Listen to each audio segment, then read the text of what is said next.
Afternoon everyone, मेरा नाम मुबशरीन है। आज मैं आपको टैली प्राइम में पेरोल सेक्रेटरी समझाऊंगी कि पेरोल का जो ऑप्शन होता है सेक्रेटरी पेरोल मास्टर, उसे सेटअप कैसे करते हैं, उसका ऑप्शंस को क्यों, उनकी जो कुछ डिटेल होती है क्यों, क्योंकि थर्ड स्टेप जो है मेरा वो पे हेड्स की तौर पे जाएगा। तो पे हेड के लिए हमें पहले कुछ चीज़ों को अनेबल करना पड़ता है, कुछ ऑप्शंस को उन्हें फिलअप करना पड़ता है। तो वही है हमारा setup secretary payroll master.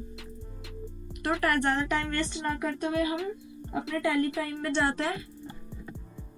Tally prime पे अभी ऑप्शन आप बोलेंगे ये तो ऑप्शन मैंने पेरोल के मास्टर में देखा ही नहीं है, ये ऑप्शन आएगा कहाँ से। तो आपको करना कुछ नहीं है, आप F11 करेंगे। F11 करने के बाद आपको अपनी कंपनी सिलेक्ट करनी है। सिलेक्ट करने के बाद अगर आपको शो हो रहा हो तो ठीक है, अगर वरना और जैसे शो मोर फीचर्स को यस कर देना और ऑल फीचर्स को आपको यस कर देना है, क्योंकि इसमें जो ऑप्शन नहीं भी दिखेंगे उन सब सारे ऑप्शंस लिख जाते हैं। फिर हम एंटर करते हैं, हम किस पे आएंगे, पेरोल पे आना है हमें।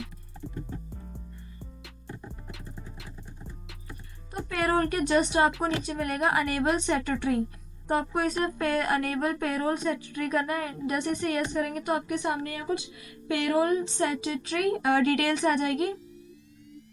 अब जैसे ये प्रोविडेंट फंड है, प्रोविडेंट फंड के लिए आपको पता होगा ये पीएफ मैंने आपको समझा रखा है। तो इसके लिए आपको एक कंपनी कोड होती है, कंपनी का एक कोड हो रखा होता है जो ऑलरेडी होता है। तो आपको वही कंपनी से रिलेटेड जितनी डिटेल आपको डालनी पड़ेगी इसमें। तो जैसे कंपनी का कोड है,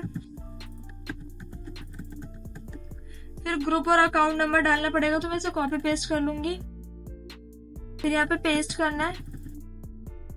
फिर आपका यहाँ कोड आएगा, सिक्योरिटी कोड आता है यहाँ पे। फिर ये आपको प्रोविडेंट फंड के लिए। अब एम्प्लॉय स्टेट इंश्योरेंस में भी वही आएगा, कंपनी कोड आता है। फिर ये ईएसआई ब्रांच कहाँ की है, मान ले दिल्ली की ले लेते हैं। फिर ये स्टैंडर्ड वर्किंग डे होता है, क्या होता है कि वर्किंग डे आपने कितने रखे, तो जैसे मैंने रख दिया 24। फिर नेशनल, अगर नेशनल पेंशन की स्कीम की बात करें तो ये इसका एक रजिस्ट्रेशन नंबर मिलता है कि पेंशन मिलता है कंपनीज में कि कुछ टाइम बाद जो वर्कर्स होते हैं जो बड़े बड़े डेजिग्नेशन में होता है उनकी ये नेशनल स्कीम पेंशन स्कीम में होती है, तो उसका एक नंबर होता है, वो भी देख लेते हैं।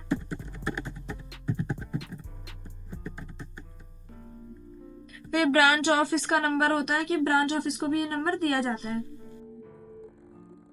अब ये इनकम टैक्स से रिलेटेड ये कुछ होती है कि आपको जो भी आपका टैक्स है 10 टैक्स, उससे रिलेटेड आपको उसका एक रजिस्ट्रेशन नंबर मतलब अकाउंट नंबर होता है वो डालना पड़ता है।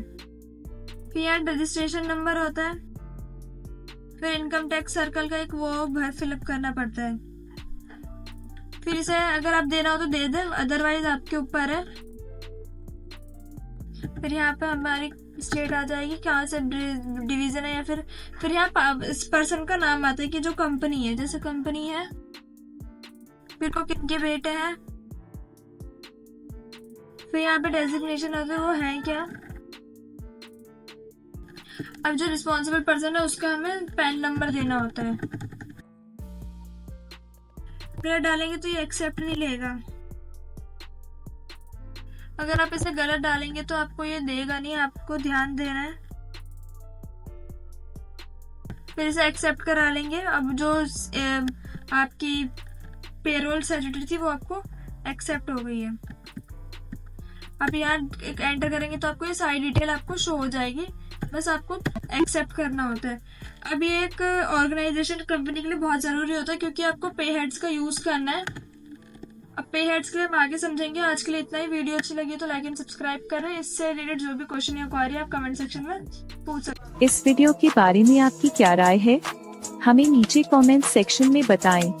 वीडियो को अपने दोस्तों के साथ शेयर करें। कृपया चैनल को सब्सक्राइब करें। धन्यवाद।